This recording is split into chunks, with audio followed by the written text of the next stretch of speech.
In this section, we want to learn about graphs of functions. The first example is identity function. Identity functions input and outputs are the same.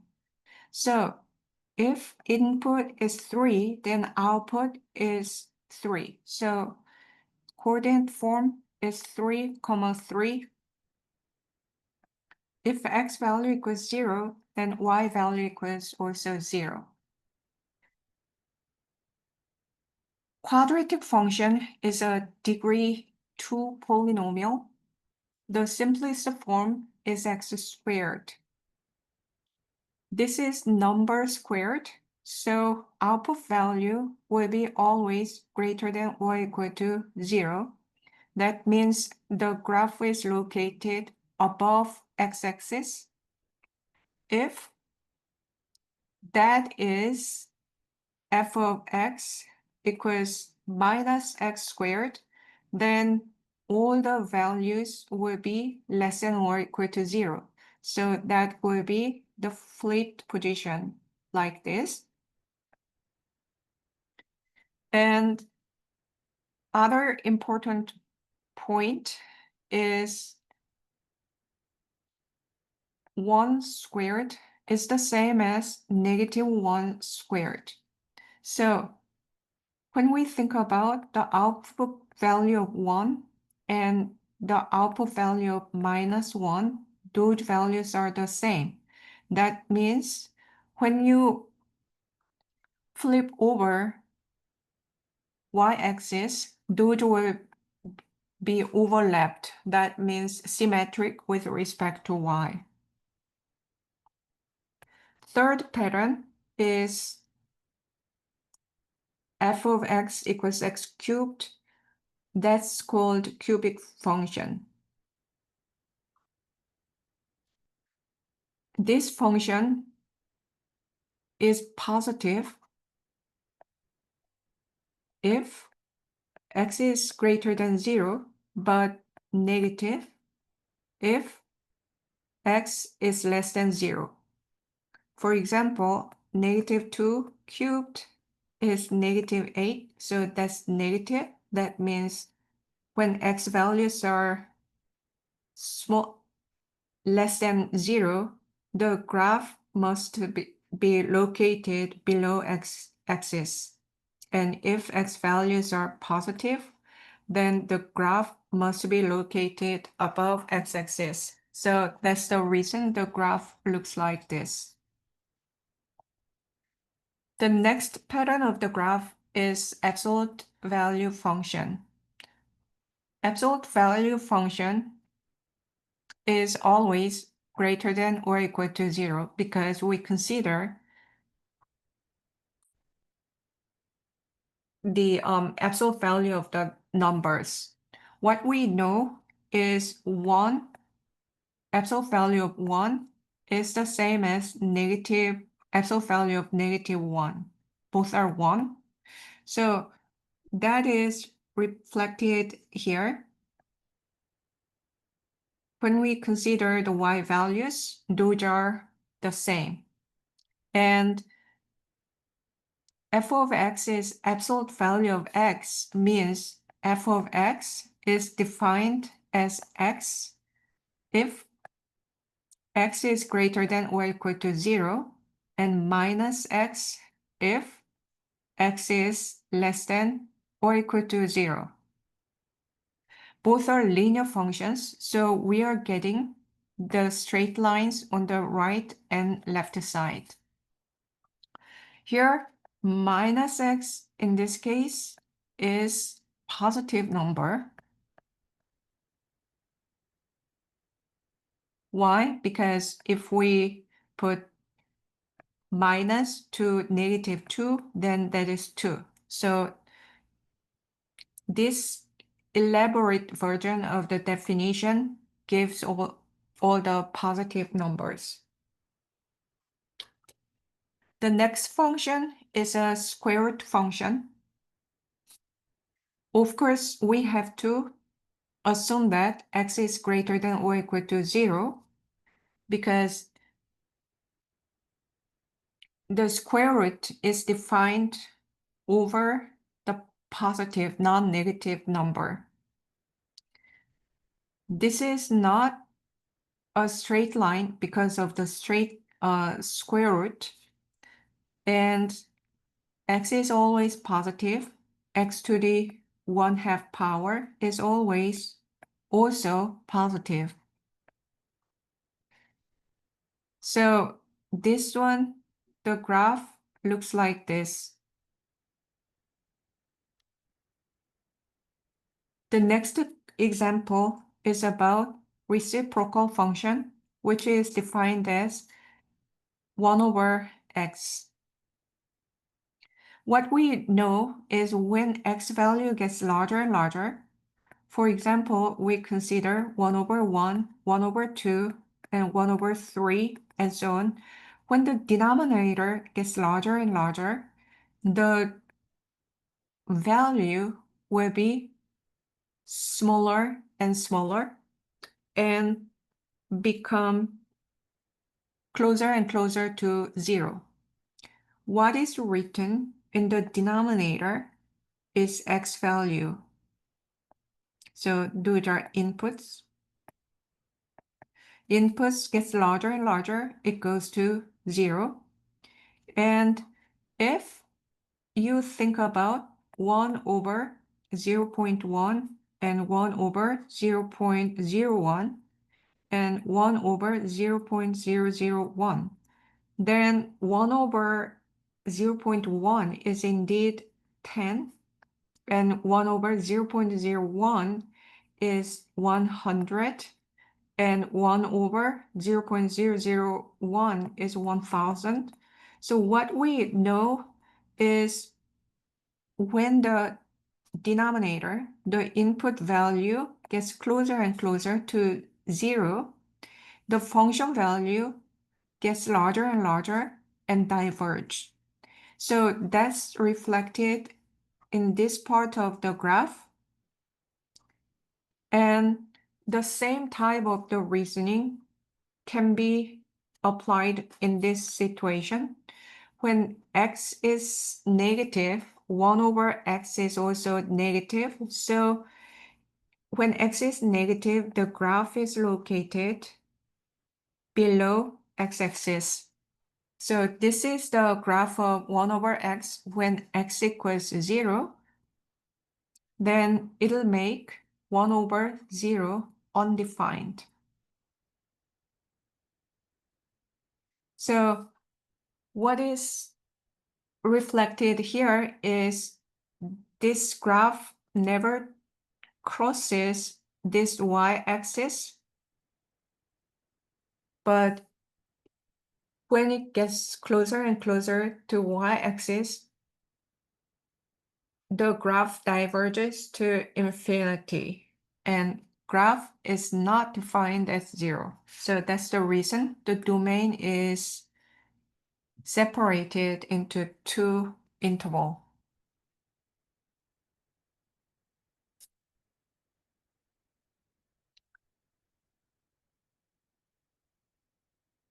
In this problem, we want to graph a function given below. We have to give all y-intercepts and x-intercepts in the graph. By looking at the graph, we see that it meets at y value 3 and x value 1. So y-intercept is 3 and x-intercept is 1.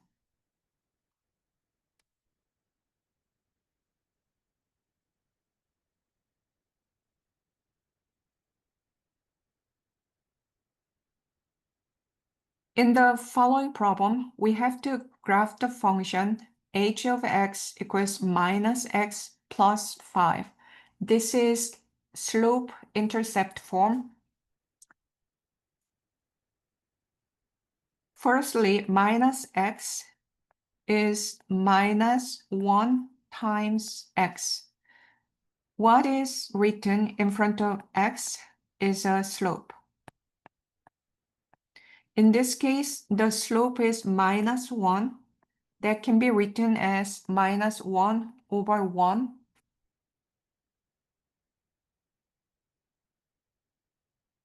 And slope is defined as change in y over change in x.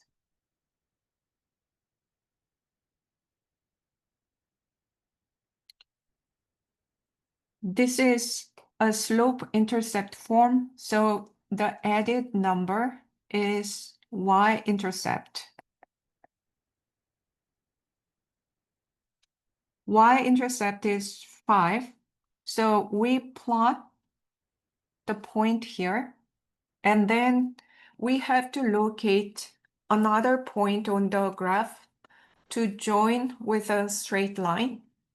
To do that, we use this slope-related information. Y-intercept can be written as 0, 5, and when x changes by 1, so I add 1 here to the first coordinate, y change is -1, so we have to subtract y to this coordinate, then that's 1 and 4.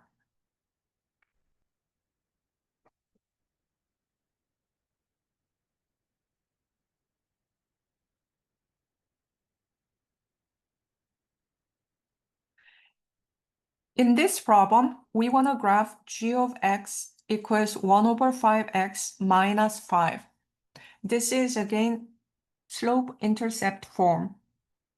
So the number in front of x is a slope, so that's 1/5.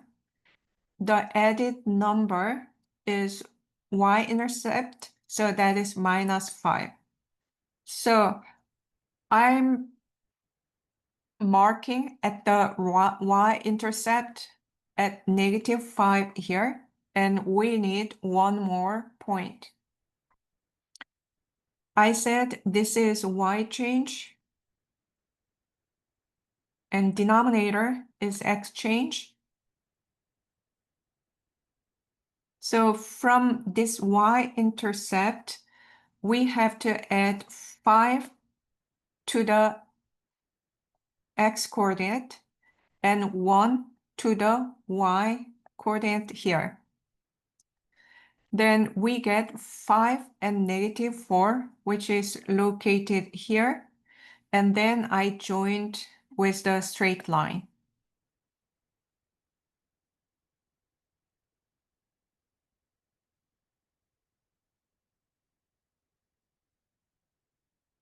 In the next example, we want to graph an absolute value function 5 times absolute value of x. What we know is absolute value function y equals absolute value of x is V-shaped graph. Right side and left side are straight lines. So we have to figure out 2 points here and 2 points here, and then we will join with straight lines. So I pick 1 point on the right side of 0 and 1 point on the left side of 0. When I pick -1, it is 5 times absolute value of -1 equals 5 times 1 equals 5. And when x value equals 0, 5 times 0 equals 5 times 0 equals 0. And 5 times 1, absolute value of 1 is 5 times 1 is again 5. So I mark at -1 and 5 here. And I mark at 0 and 0. That's the origin. And I mark at 1 and 5. That is this point.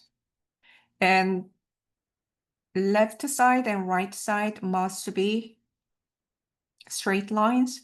So I joined this point with 0 and this point with 0 to complete the graph.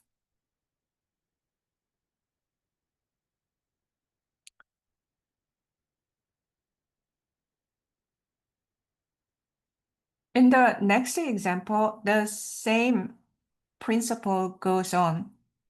When we think about the absolute value functions graph, it looks like V shape. And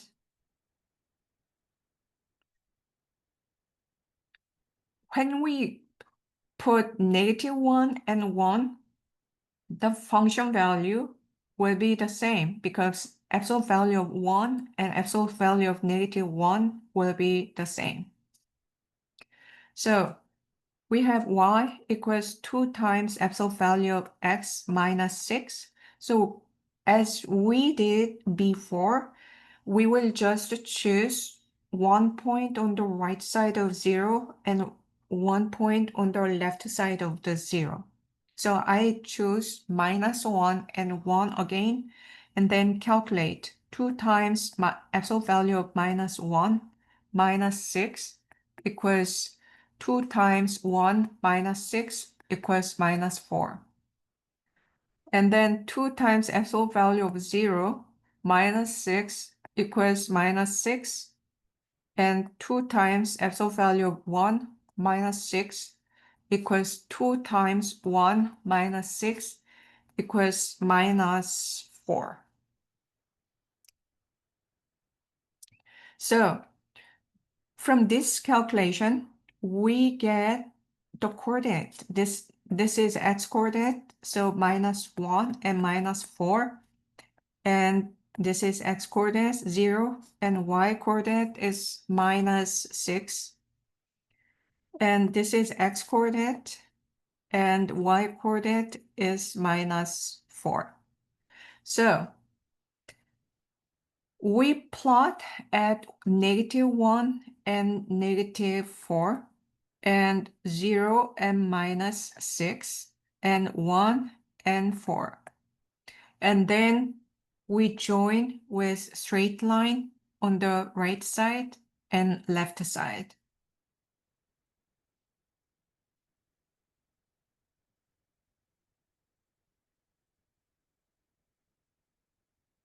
In the next example, we want to consider the graph of a function g of x equals -2 times x squared.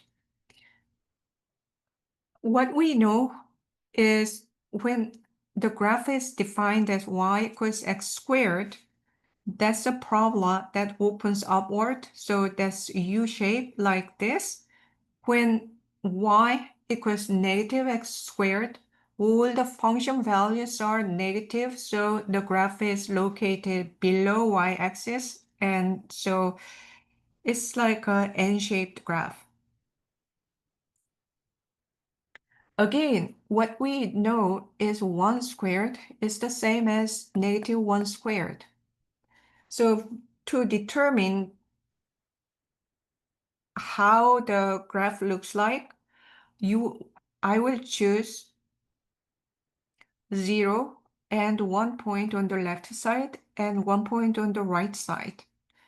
So I will choose 1, 0, -1 again after I decide the coordinate.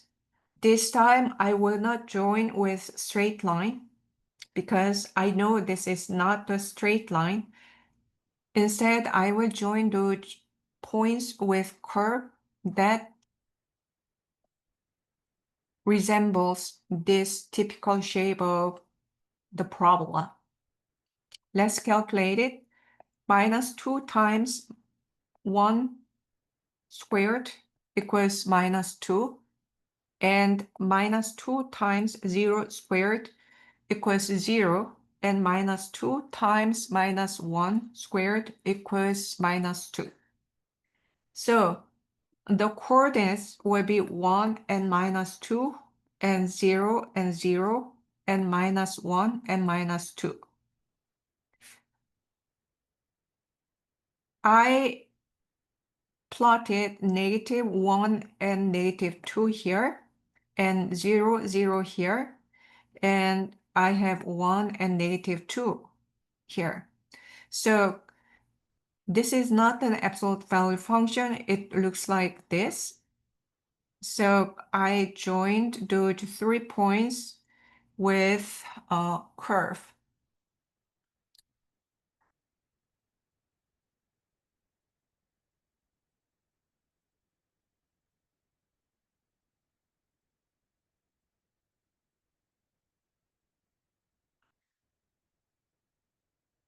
In the next example, we have to graph h of x equals -3x squared plus 5.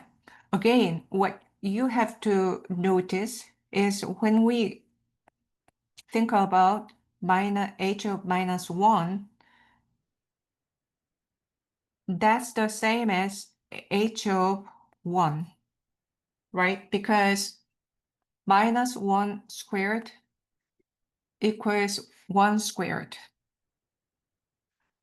So when I plug in -1 to the function, that is -3 times -1 squared plus 5, that is -3 plus 5, that equals 2.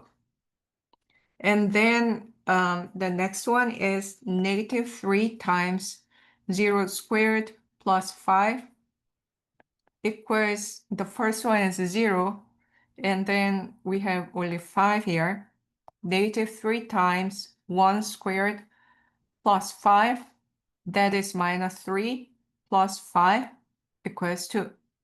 So we get coordinates -1 and 2, and 0 and 5, and 1 and 2.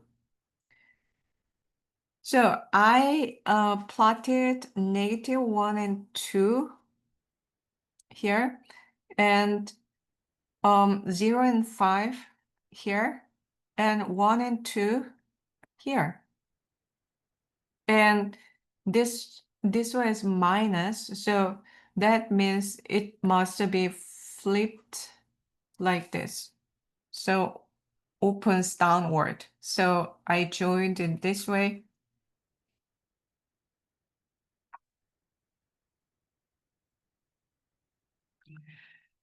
Next problem is graphing y equals -1/2 x cubed. I already explained y equals x cubed is an increasing function. When x value is negative, the y value is also negative because negative to the third power is negative number. And if the absolute value gets larger and larger, y value gets larger and larger. So the graphical shape must look like this. But when x, that is y equals -x cubed, if x value is positive, then positive numbers cubed is positive number, but there is negative sign in front of that, so y value will be negative. So when x values are positive, y value must be located below y-axis because of the same reasoning. When x value is negative, y value must be positive. So when x values are negative, the graph must be located above y-axis.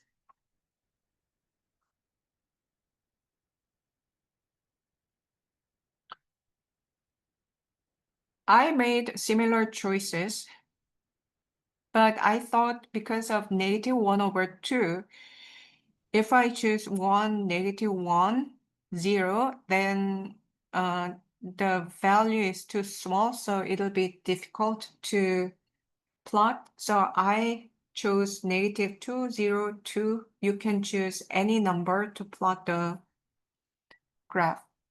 So -1/2 times -2 cubed is -1/2 times -8. which is 4. Negative 1 over 2 times 0 cubed equals 0. And negative 1 over 2 times 2 cubed equals negative 2 cubed, which is negative 4.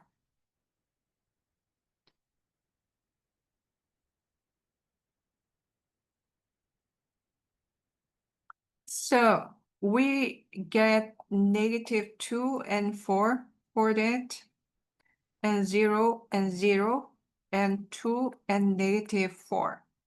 So I drew negative 2 and 4 here, and 0 and 0 here, and 2 and negative 4 here, and then joined with smooth curve resembling this typical pattern.